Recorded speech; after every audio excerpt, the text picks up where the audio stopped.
Anytime you have a negative emotion, stop and ask yourself, what happened? My partner didn't kiss me hello. What meaning did I give it? They don't love me anymore. What else could it mean? They had a hard day. Come up with one other meaning and then get the event has no inherent meaning. You don't know anything for sure because something happened.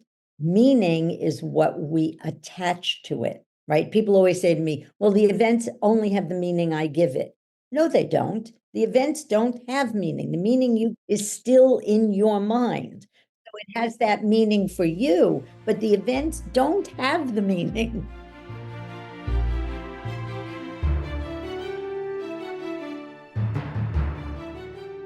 Welcome to the MINDTRX Podcast with breakthrough ideas to live your best life possible and how to make it happen. I'm Paul Scheele, and today we will be joined by Shelly Lefkoe. Shelly Lefkoe is the co-founder of the Lefkoe Institute, a San Francisco Bay Area firm whose mission is to significantly improve the quality of life on the planet. She has helped thousands of clients worldwide recreate their lives by ridding themselves of problems and eliminating emotional patterns. Her programs have reached over 150,000 people worldwide.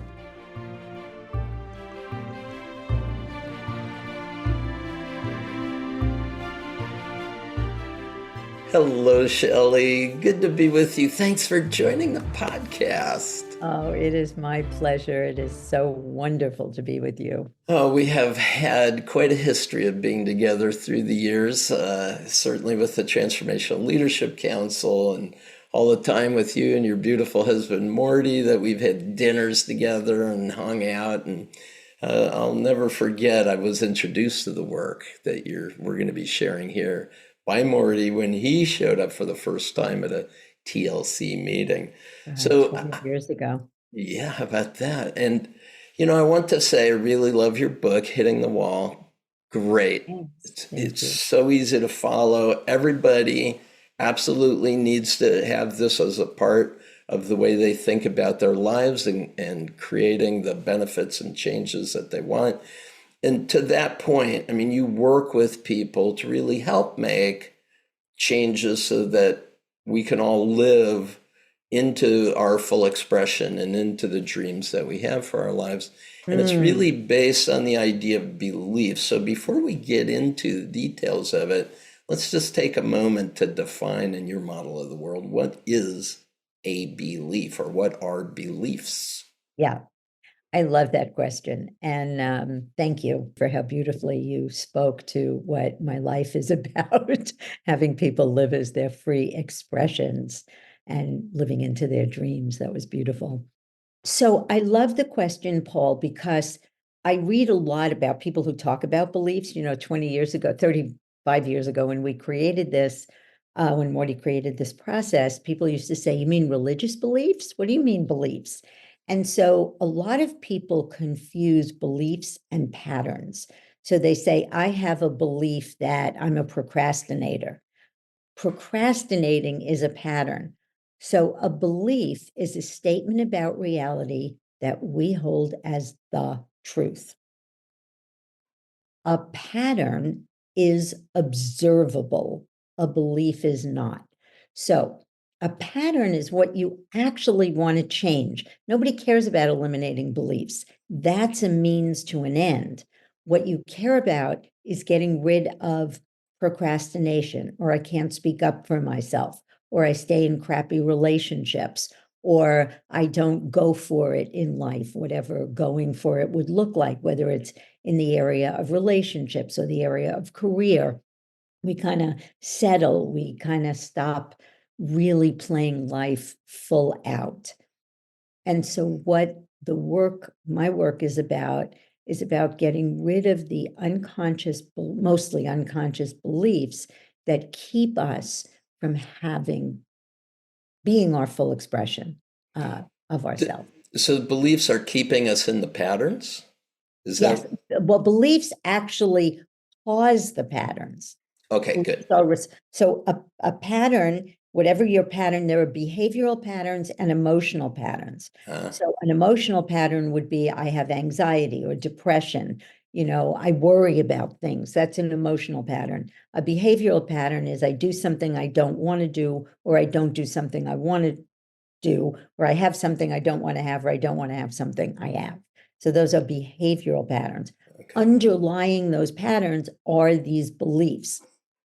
So you take a pattern like fear of public speaking. It's the only pattern that has the same beliefs for every person. No kidding.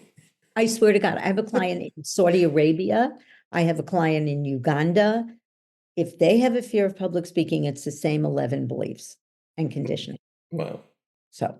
Okay, so I'm getting this, and the distinctions that you're making, I think, are really important. When I say, are there any things that you want to do, you can do, but you're not doing?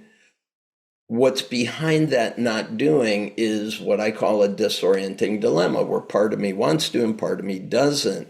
And the part of me that doesn't or pulls me back are those unconscious beliefs. Is that how I'm understanding it? Exactly. Okay. So one of the things that you say, the difference between your work and traditional self-improvement work is that when we think about improvement, we think about information plus motivation equals change. So if you want to change your life, just get the right information, be sufficiently motivated, rah, let's go, and then the change will take place. But what you do is you say information plus motivation minus beliefs. Yes. So could you say, what is that subtractive nature of beliefs?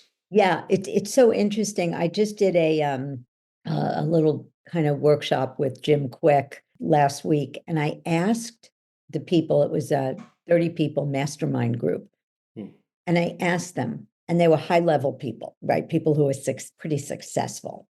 And I said, how many people have ever been to a workshop and learned something fabulous, and you came out jazzed and motivated and like, oh my God, I can't wait. 3 days later, the notes are in the drawer and there was no change. Anybody ever have that experience? Well, every single hand went up, because it is impossible to sustain behavior that's inconsistent with your beliefs. Ooh, say that again. It is impossible to sustain behavior that is inconsistent with your beliefs. And you know what's so cool about that is if you're behaving in a way that's inconsistent with your commitment, what you want, any of that, instantly you now know there's a thread connecting to a self-defeating belief of some kind, self-limiting. Yeah. Right. I talk a lot about in the book, I talk about watering all the plants. Mm-hmm. Right. That's it's a great metaphor, right? I just came up with it one day and I said, if you had a lot of plants in your house, would you ever water just one? And everyone says no. And I said, why not? And they say, well, because the other ones would die. And I said, or they wilt and they'd be hanging. And we look at our lives, and there are people who are workaholics. So the beliefs that underlie workaholism is, so the two most common beliefs that people have, I'll tell you the 5, but the 2, I'm not good enough and I'm not important. What separates us, what makes us different, are what I call survival strategy beliefs. So I'm not, and this is why I'm going to talk about affirmations. Okay. So here's my belief. I'm not good enough. Right. And I have that. And what makes me good enough is achieving things. And I'll tell you in a minute how beliefs get formed and why they stay with us throughout 15 years of therapy. So here's I'm not good enough. What makes me good enough is achieving things, right? Working hard. So now I have this beach ball that I have to keep underwater. Do you ever try to keep a beach ball underwater? Yeah, pretty tough. That's what acting inconsistently with your beliefs is like. It's exhausting. It's exhausting. And if you believe what makes me good enough is working hard or achieving things or being successful in Having people like me, or having, yeah, that's what ran keep my, going. that was the belief that what makes me good enough is having other people think well of me. That's the belief that runs most people's lives, ran my life. We will throw our kids under a bus in a restaurant because we're worried about people that we will never see again, what they think of us. It's insane, right? Right. But when I got rid of that belief, that's when I was able to be my authentic self. That's When I could freedom. speak in front of 600, that's freedom. Because what people think of me no longer defines me. So it's not that I don't care. If you told me you didn't love me anymore, I would be like, oh my God, I feel really sad. But it doesn't mean I'm not good enough. It doesn't mean anything about me. So that's the power. And I want to get into, before we finish, I really want to give your listeners a tool that will really help them in their lives. So going back to what makes me good enough are my achievements. Now, all of a sudden, I don't know I had a client, he said, I don't know my kids. I keep promising I'm going to be at their events. I don't show up. My second wife is ready to leave me. I'm on the cover of business publications. I'm worth $10 million. When is it going to be enough? Never, because your Right. achievements don't make you good enough. Having people think well of you don't make you good enough. Being taking care of people. If you're the oldest in a big family, you got acknowledged for taking care of people. So your whole life's about taking care of people. So the thing about beliefs, Paul, is that it keeps you driven and a victim and not at choice. Nice. Good distinction. And that's why I also want to make a distinction, because some beliefs are really helpful. There are beliefs that can liberate us. It's not like Sure. we have to eliminate beliefs. But a lot of beliefs also limit us. And one of the things I really love about your work is you make a distinction about what's reality and what's an abstraction. And a lot of times we see our beliefs as reality. I mean, this is just the way things are.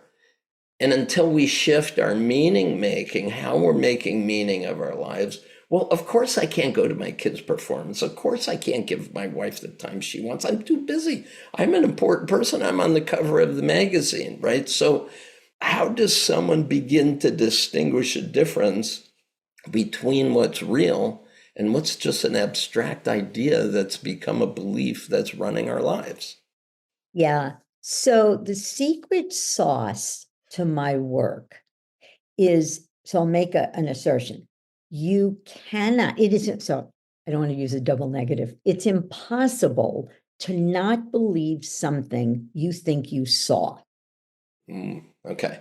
So I Right? saw a cat. I saw a cat. And if somebody said to me, Paul Scheele doesn't wear glasses, I'd say, no, he does. And they'd say, no, he doesn't. I'd say, I was with him yesterday and he had glasses. So, you couldn't talk me into it. We think that we see our beliefs in the world. So let me give you an example. Okay. You think that Jack, or if we have a mutual friend, Jack, and Jack doesn't like you. And you and I are standing and talking, and Jack walks by and he doesn't say hello to you. You would say to me, see, I told you he doesn't like me. It is as if you just saw Jack doesn't like you. But what you really saw was Jack walk by you without saying hello. So then we have to put some kind of meaning to that. Yes, so hold that thought. I'm going to Got go it. there in a second, but I want to back up first. Okay. So I'm going to make a distinction between two words, beliefs and meaning, because they're Okay. the same and they're different.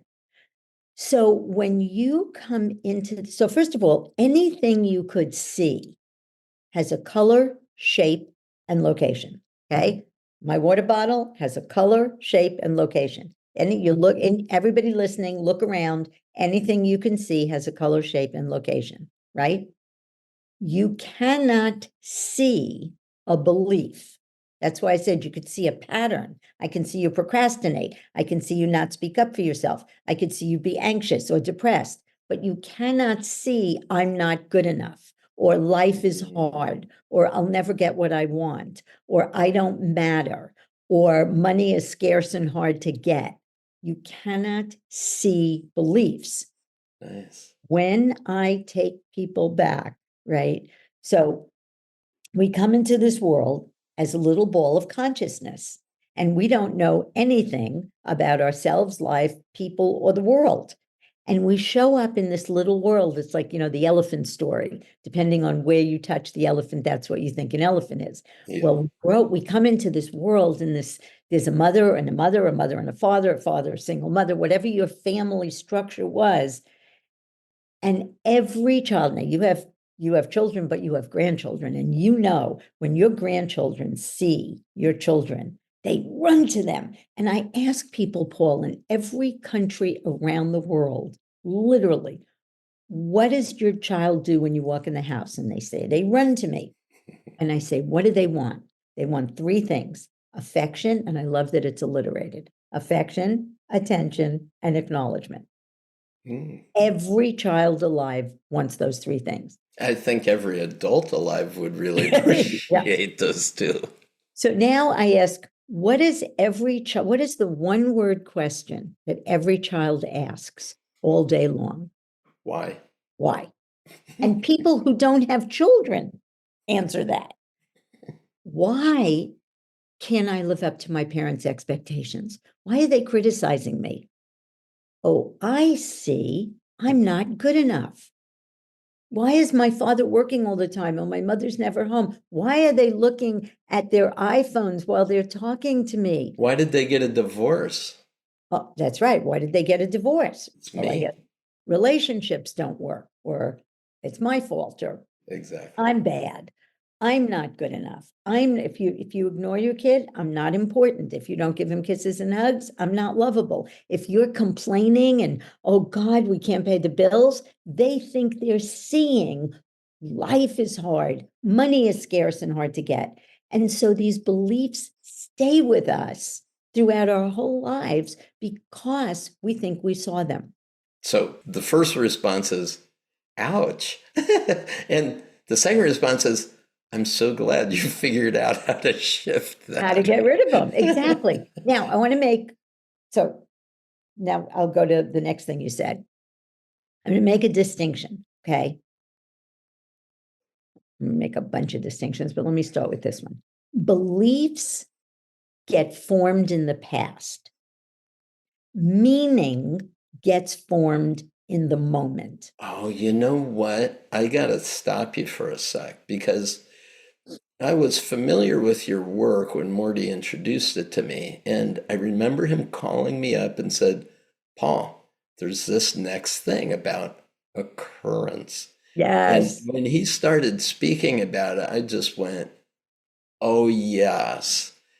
Meaning occurs. We place meaning, right? And I just love this as such a cool differentiator. Yeah. It is, because, and that's why we want to get rid of beliefs, because beliefs are the past. Determine the meaning that you're going to give events. So if you have a belief, dogs are dangerous, and a dog comes into the room, you're going to give it the meaning he's going to bite you, and then you're going to feel fear.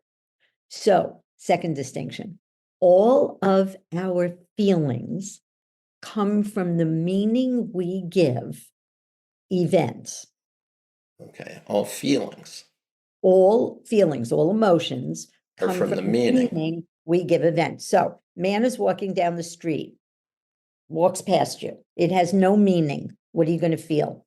Yep, not a thing. Not a thing. You give it the meaning he's dangerous. What are you going to feel? Oh, fear.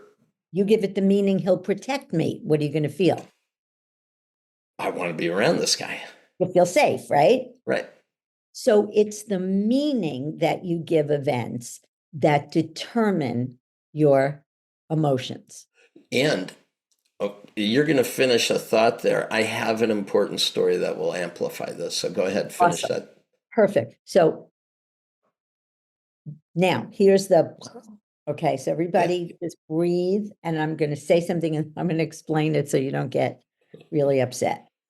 Events. So if you're in a room and somebody, everybody do this with me. If you're in a room and somebody you know comes in and doesn't say hello to you, what might you automatically think? Me? Yeah. They're self-absorbed. Perfect.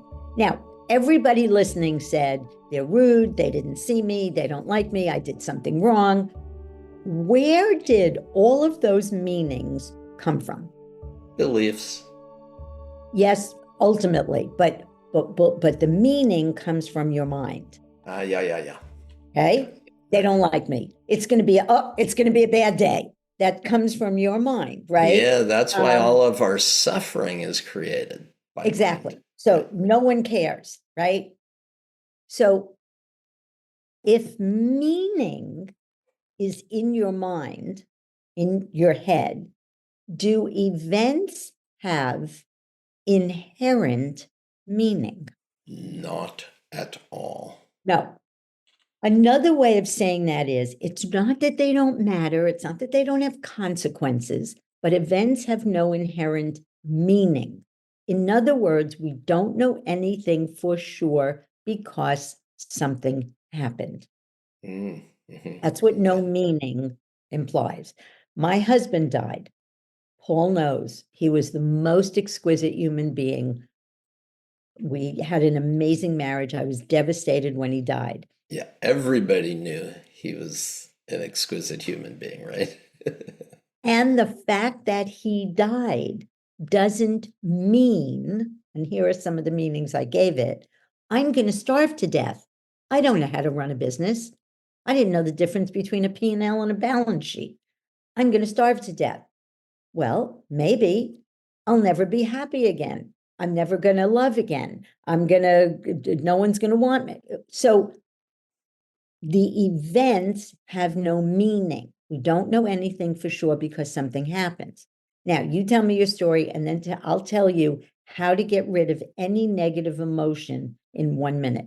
Oh, that's cool. I hate to put it off, but there was a woman that was at a gathering, and she found out that the surprise party for the person coming to that gathering was that the woman coming had a dog, and she was really freaked out because she has horrible allergic responses to dogs.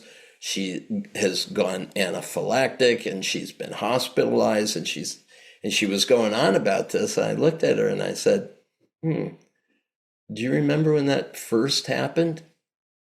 Were you under stress? And was there a dog in the area? Yeah. And it was so classic. She was in a stressful situation. There was a dog in that same place. She broke out in the hive. She started going into anaphylaxis. It doesn't have anything to do with the dog. So I said, would you like to have that removed? She said, you could do that. I said, sure, come on into the other room. I'll do a quick session with you. Remove the belief. And guess what? The dog was loving her up. She had no problem. I talked to her for a couple of days after, never had another problem. It was just gone. Yeah. But to the point that you're making, it's more than just a shift in our behavior. It can shift our biology. Yeah. It can shift for sure everything about us. For example, doctors like to say, oh, this treatment's going to hurt a lot. And there's probably going to be a lot of pain and swelling afterwards. Yeah. And there's going to be discomfort. And, there's only 1% of people that survive this. Here's the mortality rates, right? And they give you all this information. Why? Because they just want to prepare for the worst. Unfortunately, what does the mind do with all of that, right? It begins placing all kind of meaning. It starts putting it all on them, and it creates all kinds of obstacles to the very healing that the body is perfectly capable of having, right? Yeah. Okay.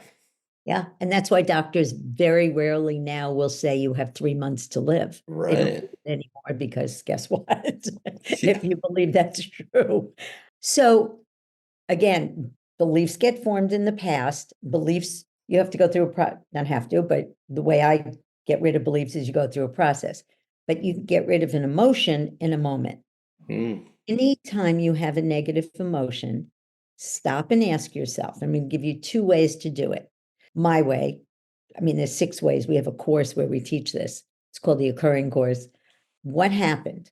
My partner didn't kiss me hello. What meaning did I give it? They don't love me anymore. What else could it mean?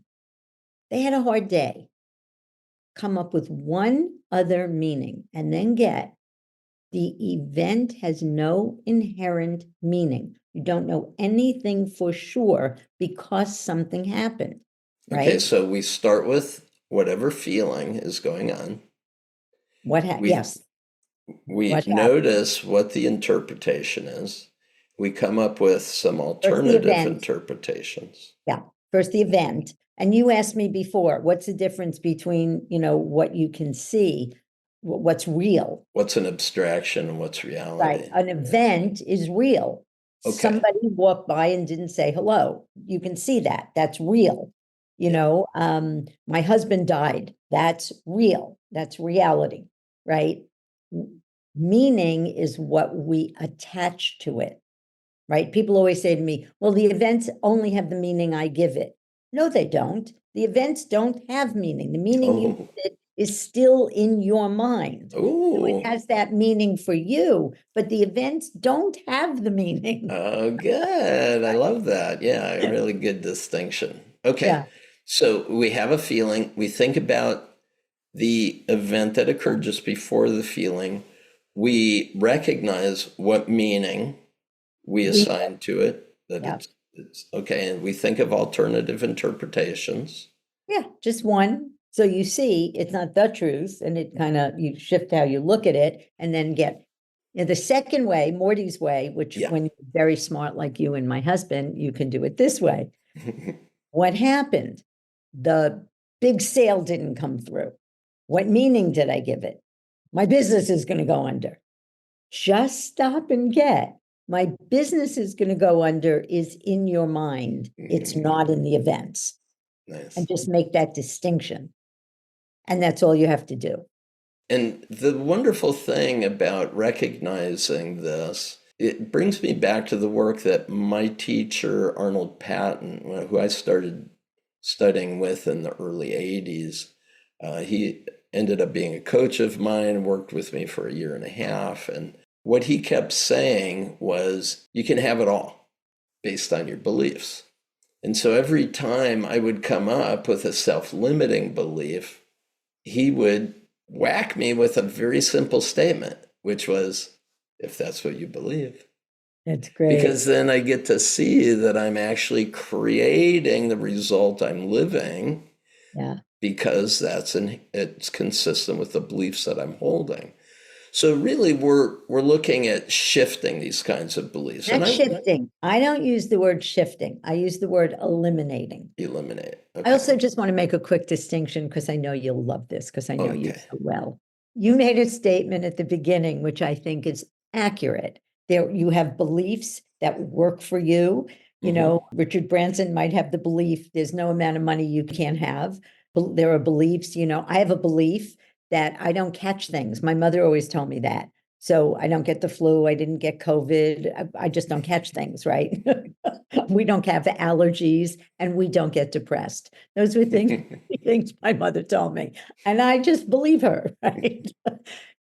So there are beliefs that support your life. Okay. However, my husband said, all beliefs by definition are limiting. Yes. Because if something is true, then something is not. A belief is a box, right? Yeah. And inside the box, people can't be trusted. Trusting people is not a possibility. But when you eliminate that box, and you eliminate the belief, what changes is now there are lots of possibilities. You still have to choose them. See, I did a money course for learning strategies. Mm-hmm. We talked about money beliefs. You can get rid of the belief that money is evil or, money's not spiritual or people with money are cruel or whatever your beliefs are about money. and get rid of them. But you still have to choose other possibilities. You have to choose to do things that will now generate money. It's not going to just fall from the sky because you eliminated a belief. Well, maybe it could. It could, absolutely. Pennies from heaven. Okay, so I want to take a little bit of a side turn on all this, because every once in a while, I will encounter a belief in someone else, and it's not mine to do anything with. However, I can sense that it might not lead to better choices in our society. So, for example, people in more holistic health think all Western medicine is bad, right? And they won't go to treatment or diagnosis when something's wrong with them. And if they had, they might have detected the problem, which ended up killing them, right? A friend of mine just got the diagnosis of a stage 4 cancer. And if he hadn't had that belief about not wanting to ever go see a medical doctor, he might have had a different outcome, right? Totally. Caught it sooner. Totally. Another one is the idea that the election was stolen. Another one would be climate science is fake. What can a person do when you encounter those kind of beliefs? You're not going to change someone else's belief. Nope. Yeah, that's one of the hardest questions, Paul. And that's what my husband was so committed to. Peace in the Middle East. Jews are bad. Arabs are bad. They want to kill, all Jews want to kill me, or all Arabs want to kill me. Those are beliefs. Well, and how many tens of thousands of years do these beliefs stay in human relations without ever changing? Yes. People always say to me, oh, I've had this belief for a really long time. It's ingrained. People always say to me, it's ingrained. And I say, if I open you up, is that belief in there? Is it in your liver or your solar plexus? It's not ingrained. It's in your mind. But why it's there is Israel's this tiny little country. All the people around them seem to not like them. So the kids grow up with the belief Arabs hate us. And that's not true. There are Arabs that don't hate them. And there are all kinds of, and you know better than anybody, there are all kinds of peace things and Arab and Israeli things that they're putting together in schools and kids and whatever.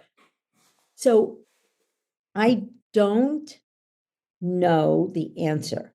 What I do know for certain is sometimes you have to allow someone their journey, right? So we have a very, very good friend. We have a couple of friends who've had cancer, and a few of them did treatment and they're fine. And all the ones who believe Western medicine is bad, it's just bad, and I'm not getting chemo, including my husband, are dead. So our beliefs are very, very powerful. And for me, the whole idea of getting rid of beliefs is, again, make choices based on what you truly want. My husband did not want to live with the side effects of chemo. He didn't want to have his brain or his neuropathy or whatever it was. He made a choice. It wasn't just based on Western medicine is bad, right? And at the end, he did do treatment. Yeah. But we do have friends who had that belief. Now, I said to Bonnie, may I talk to you about this? And she said no. The choice she wasn't willing to take a look at. She was not willing to take a look at it and do it differently. Now, if I had an opportunity, we worked with prisoners and we produced statistically significant behavior changes in, I think it was 15 weeks in incarcerated men. Yeah, and I really want to underscore that what you're talking about is in your book, and it's beautifully presented, and statistics really worth taking a look at. So thank you. fascinating how your beliefs correlate with your behavior. Yeah. A very dangerous belief that parents impart on their children by punishing them is, if I do something bad, I deserve to be punished. And this guy had the belief, if I do something bad, I deserve to be punished. And the way to be punished is to beat. So he became a wife beater, and he was in prison for beating women. And when he did this, got rid of this belief, he said, it never occurred to me to not beat, but now I see that there are other ways, right? So that's an important part of this work, is that while the beliefs are running our behaviors, they also prevent us from seeing choices other than what it is that we're holding as belief. Totally. Got it. Yeah. Totally. Inside a box. Right. You can't see possibilities. I had the most fascinating experience. I had a very good friend whose father was a violent alcoholic and used to beat up her mother. And we were in Fire Island, and I was telling a story about Morty and I that was very, very beautiful, something he did and said. And all of a sudden she said, Shelly, so she and I had just had a session, and we got rid of the belief men are selfish, men are violent, women don't have power, men have all the power. And she got rid of all the relationships don't work. And we had a couple of sessions. And so she said, I've heard you tell that story. This is the third time. It's the first time I ever heard it. I never heard it before. So she heard the words, but she couldn't get it. But like you said, you can't see something inconsistent with your beliefs. So if you see a man who's a good man, you'll say, oh, either he's full of shit, or he's just an anomaly, or there's only one Paul Scheele in the world. Nobody else is like that. So you can't see, oh, there are great men, because you think you saw there aren't. Nice. Good. So we're really talking about liberating humanity to make the choices that are going to work for us going forward. And I really don't want to get political, but I do want to illuminate something, because it's the power of beliefs. Yeah. Donald Trump said, I could kill somebody on Fifth Avenue and get away with it. He believes that. Mm-hmm. And no matter what he does, he gets away with it. I mean, so far. So, and the people who believe in any politician, they believe the election is stolen, and no amount of evidence can get them to see that it's not, because they think they saw Donald Trump said the election was stolen, and they think they saw it was. Okay. And as long as they do, it's not going anyplace. And so every feeling comes up. There's an event just before that feeling, right? So that you give meaning. That's right. We're Yeah. putting meaning. So I want to underscore this idea that you, in your book, give a reference to a website. Also on this podcast, we have that website shown, and you're going to take us through the process of eliminating a belief. Now, when I hear you do your work, it's not just a belief that's associated with a dysfunctional pattern. It's usually a series of them. So is it this, are you inviting us to go through it as many times as we want, or how does that work? Yeah. Okay. So you'll pick one of three most common beliefs that people have. All right. I'm not good enough, I'm not important, and mistakes and failures are bad. And this is important to say, evidence doesn't get rid of beliefs. I worked with 5 Harvard PhDs who had the belief I'm stupid. So the first one, when that happened for the first time, I said, wait a minute, don't you have a PhD from Harvard? Yeah. And he goes, oh yeah. He said, I conned my way through Harvard. Oh my goodness. So it's what we call the imposter syndrome, right? Totally. Just stays with them. Yeah. Okay. Yes. So even if you know mistakes, I knew mistakes and failures weren't bad. I could have taught a course. I read every book. I know the names of all the books. I know about Michael Jordan. I know every story. It didn't matter until I got rid of the belief mistakes and failures are bad. It ran my life. Thank you. This is an important lesson for me. Your work isn't about changing beliefs or shifting beliefs. It's eliminating beliefs so that we can see other choices that are available. Yeah. So you could go through the process over and over, just plugging in your own beliefs. Now, what you just said is important. You can eliminate beliefs, but you want to eliminate a pattern. So the secret is finding the specific beliefs that cause the specific pattern, because when you get rid of the beliefs, the pattern goes away. When I talk to new clients, the first thing I say to them is, I'm a results girl, right? It's like Paraliminals, right? They produce results. You lay there, I can't go to sleep. I'm listening to my Paraliminal. I hear my friend Paul in one ear and the other ear, and then I go to sleep. So we want to produce results, right? It's very important to us to not just take people down roads where they're going to end up with nothing. So getting rid of the patterns is the results. Excellent. So we're going to wrap it up. As much as you know, you and I could continue chatting about this and sharing cool ideas forever and ever. It's such good work. And as a parting idea, just to help our listener understand that they really do have the power to make these changes within them, what is perhaps one of the overarching benefits that people report about the Lefkoe method in the occurring process? What is it that they can take with them? Yeah. I don't want to say to believe, but perhaps as a choice going forward, how to live their lives.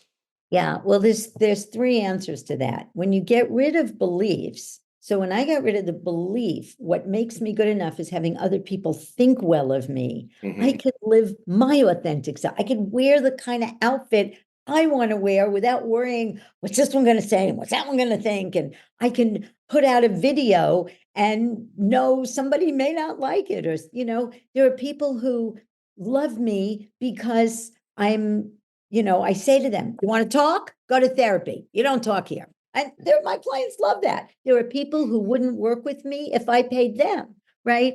So when you get rid of beliefs, what people say is, I'm free. I feel free. I feel free to speak up. I feel free to express myself. I feel free to walk out. My daughter, pretty cute little daughter who's not even certified yet. I have two daughters, both involved in the work. But my daughter in Hawaii had this client, and the woman just left an abusive marriage, which she said she told my daughter she wasn't going to leave because he'll kill her. And she is actually hiding out now. But she left the marriage and she left a toxic job in 6 sessions. So I was like, and that's my kid who's not even certified yet. So that's what people get from eliminating beliefs. They get freedom. When you eliminate, when you learn and you start practicing the occurring, get rid of beliefs, you won't give meaning. So that's easy.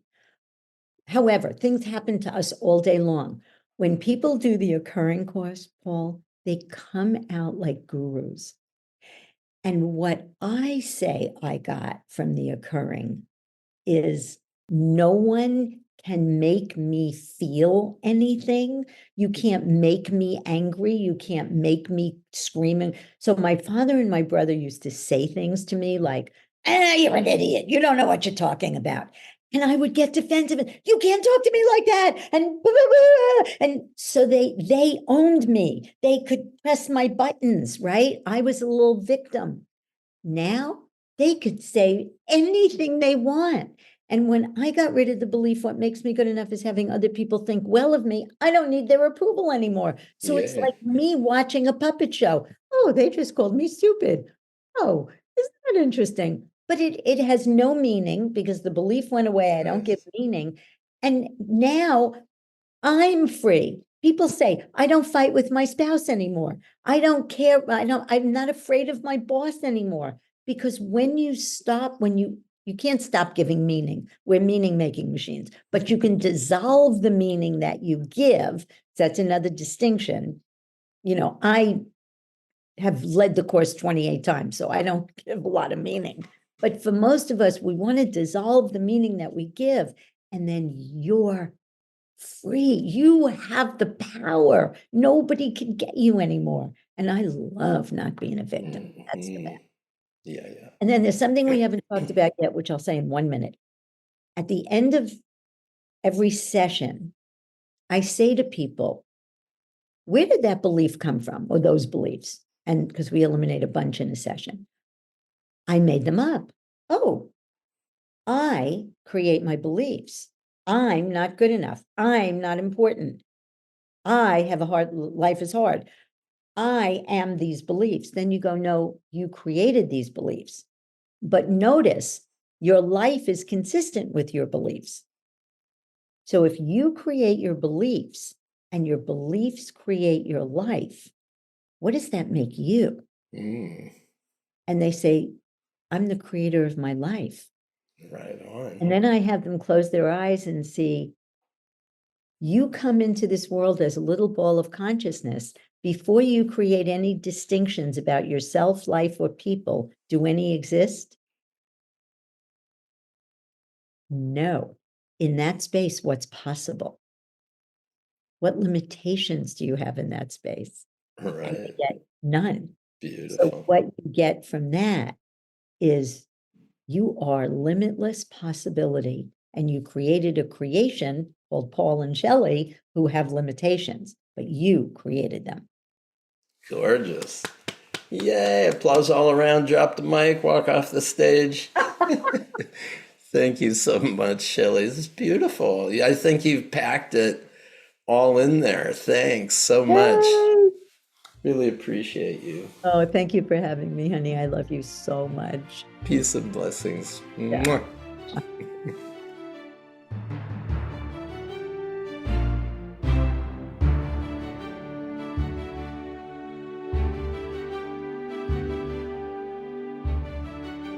I hope you enjoyed our conversation with Shelly Lefkoe. You can learn more about Shelly at www.mortylefkoe.com. That's www.mortylefkoe.com. And now in the second part of the podcast, it's just you and me. I'll tell you how to use the Paraliminal sessions in the MINDTRX app to easily handle obstacles and move toward the success you want, especially as it relates to Shelly's message. If you're new to the relaxing Paraliminal audio sessions, they use breakthrough technologies to activate your whole mind in only 20 minutes to help improve any area of your life. Let's get going.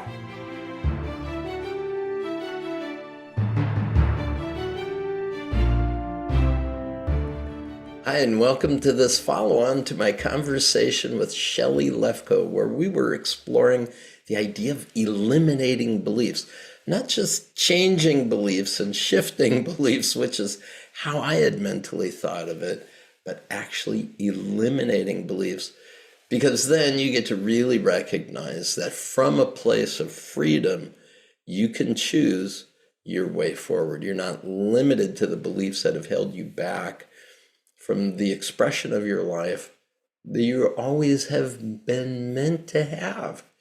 You're born into the world as a creator of the world that you see.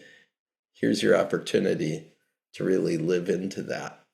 So exciting dialogue, I felt, and the ways Paraliminals can help you with these processes and get you to where you want to go make a ton of sense to me, and I've taken it in 4 different areas. First is the idea of eliminating beliefs. Now, I don't have a Paraliminal yet with Shelly Lefkoe, at least not at the time that this is recorded. However, I do have a couple of Paraliminals that really may be able to assist in the idea of eliminating beliefs. The other area is framing our experiences in new ways. In other words, changing the way we put meaning on the experiences that we have, meaning that occurs. Third is choosing a new way forward in any area of your life where you may have been blocked in the past, and finally, creating your life. So let's get into it. First area, eliminating beliefs. I do have a paraliminal called belief. It's perfect for this. Specifically, the session A part of that paraliminal recording is about taking any self-limiting belief that may be operating in your life and shifting it by framing each part of the events that put it into your life, framing it differently and recognizing, whoa, there are a lot of other ways of interpreting what actually happened in those early moments in my life where I was forming those beliefs. I have a choice about it. The second paraliminal that could be very helpful is called breaking the habit. Now, the first line in breaking the habit is you can't break a habit. You can only establish a new one. But to the point that Shelly was making, it's about patterns. There's beliefs and there's patterns.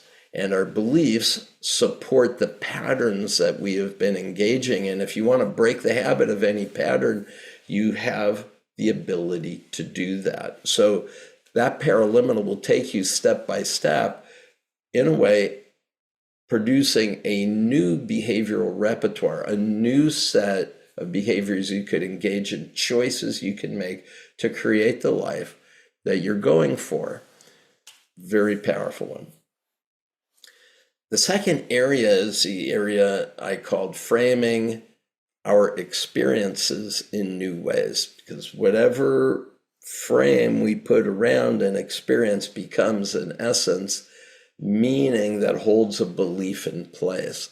So if we want to shift that and eliminate beliefs and have new ways of going forward, you can do so. And the new history generator paraliminal is the ideal one for that, because you really see that the beliefs that you hold, the meanings that you've made on your life experience up until now, have been created as a result of a lack of information about what actually happened. And as memory drifts and our beliefs about those memories stay in place, we can actually shift that. The deletions, distortions, and generalizations that occurred to create the memory that we have, you can shift that. You can have a new frame around what is happening in your life today, a new frame around what happened to you in the past, and realize that you're the one that's framing it. You can create a new way of being. Another paraliminal, very helpful, is called fresh start. It's the idea, Shelly talked about it, that beliefs are about the past, meaning is what we create in the now going forward. And so fresh start is taking us in this now moment, realizing every new moment is a fresh start to create the life that we're choosing to live. Really good one. I did it with Bill Harris. I just love it. And the third paraliminal in this area of framing our experiences in new ways is the self-love paraliminal, where you connect with your past self and your future self in this now moment. You get all the parts of you together to choose how you would like to live into the future. Really neat. So it's a healing, a blessing, and a releasing of the past, and it's a welcoming of the future that you're choosing to live. Great paraliminal. The third area is choosing a new way forward. So we've talked about eliminating beliefs, talked about framing our experiences in new ways. Now that you have that freedom, what will you choose? So certainly the new action generator paraliminal is a great one. You've decided what it is, put it into action, live into it, make it happen. Second one is called new behavior generator, which in a way, session A on that paraliminal is about framing whatever is going on with you in a new way. It's a technique called reframing, which looks at the positive intention of the behaviors you're now engaging in and says, could you get those positive intentions met in new and creative ways? Obviously, the answer is yes, but how? No, you can allow your mind to generate really cool new ways of thinking about getting your needs met. And then session B on the new behavior generator is about installing those new ways of being, doing in your life. And it's through a process called modeling. So you take someone who really does it well and you engage in those similar behaviors. Great paraliminal. I call it a self-improvement course in a single paraliminal. It's really good. The third paraliminal is just kind of a cool one that you might not really have on your radar. It's called Instantaneous Personal Magnetism. So this life of vitality and richness and power that you could live generally is getting leaked out because we engage in behaviors that aren't really supportive. So you can let go of those old behaviors and really establish how you want to show up. So like the new action generator, like the new behavior generator, instantaneous personal magnetism really allows you to show up in your power every single day. The fourth and final area is the idea of creating your life. Now, honestly, every paraliminal is devoted to helping you create your life. So I think you could pick any area of your life where you would like new behaviors, find a new way forward, choose create the life that you imagine, and there's a paraliminal that will help you with that.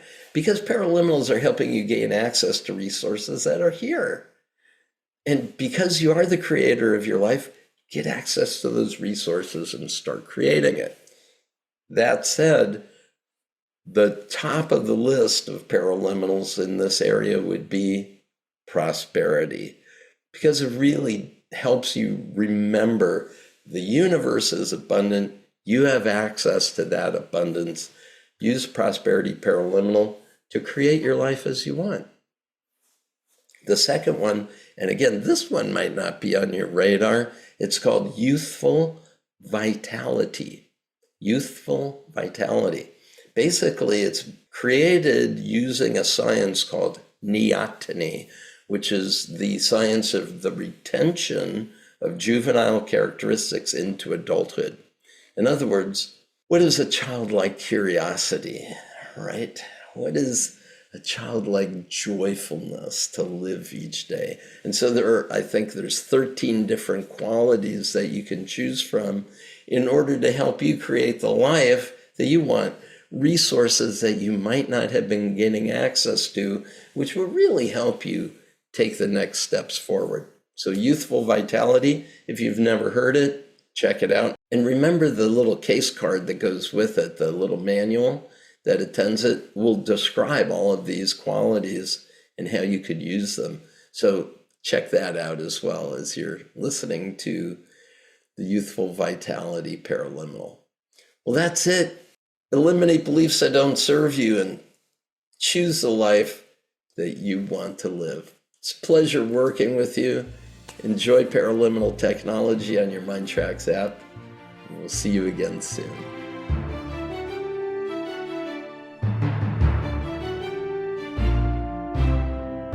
Thank you for joining me today. I applaud your willingness to maximize your potential. You can easily use the paraliminal audio sessions in the MINDTRX app to stimulate your non-conscious mind, that is your inner mind, to reduce any resistance in your life and to propel you toward the success you want. Go to www.mindtrx.com/go.